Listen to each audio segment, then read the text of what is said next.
nakauwi na nga pala ako dito sa aming probinsya sa Nueva Ecija. Sa aking pagbabalik po dyan, gusto ko po makabawi po ako sa inyo sa rematch po natin. Rematch po ulit ako sa inyo. Natalo niyo po ako ng 2 beses sa boxing. Kaya sa susunod na pagbalik ko po, rematch number 3. Hello guys, nakauwi na nga pala ako dito sa aming probinsya sa Nueva Ecija. Sa kadahilanan po na nahihiya ako sa kanila. Pero pinangarap po talaga po makapasok sa bootcamp ni Sob 150. At napakabait po nilang lahat doon. At lalong-lalo na si Sob 150 po, napakabait nun. Pinaranas niya po sa akin lahat ng hindi ko pa nagagawa sa buong buhay ko. Lalo na yung naglibot po kami sa MOA, ayan, tapos yung niregaluhan niya po ako ng cellphone. Ayun, nagpapasalamat ako sa iyo, Sob 150, sa pinaranas mo sa akin nung nandiyan pa sa bootcamp niyo po. At nakikita ko sa iyo, Sob 150, paano ka mag-handle po ng mga tao nyo. At nakita ko po sa inyo yung pagiging ama nyo po sa aming lahat, sa bahay nyo po. Yun, hindi lang sa akin at sa ibang tao. Sa aking pagbabalik po dyan, gusto ko po makabawi po ako sa inyo sa rematch po natin, rematch number 3. Ayun, gusto ko po sana makabawi sa inyo sa susunod na pagin ko po ang lahat para makabawi po sa inyo. Yun lang, maraming salamat. Guys, dito nga pala ako pupunta sa J23 Gym. Ayan, magji-gym nga pala ako dito.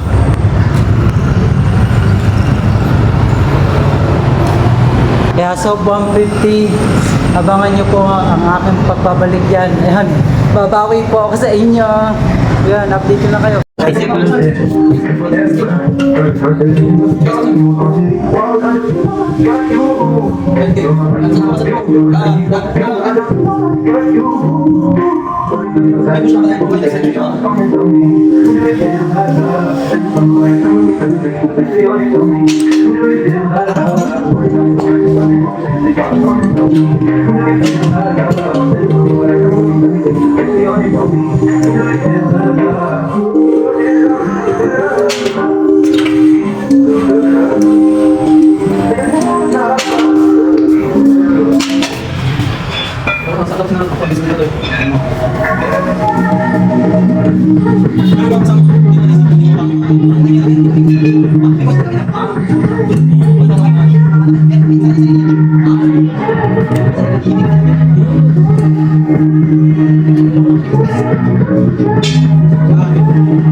Okay,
So, dami kong pinagdaanan dito. Diyan ako nandito ako sa loob ng gym. Nag-gym ako ngayon, Sob.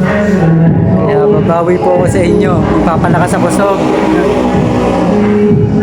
Rematch po ako sa iyo. Rematch number 3, Sob.